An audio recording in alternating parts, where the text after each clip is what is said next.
How to cancel subscription on Google Storage. Hey guys, in this tutorial, I'm going to show you how you can easily cancel your subscription on Google Storage. So what you basically have to do is type in Google One over here, and you can get more storage. And if you have any subscriptions over here, you should be able to cancel it without any problem. I'll just click on sign up, and I can just go to my account here.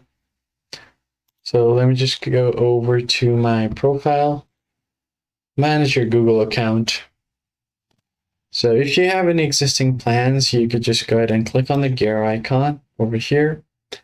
And then from here, go to storage. Now you can just go ahead and cancel your membership. So what it's going to basically show you is something like this, where you have an option to cancel membership. Go ahead and tap on it and then click on cancel.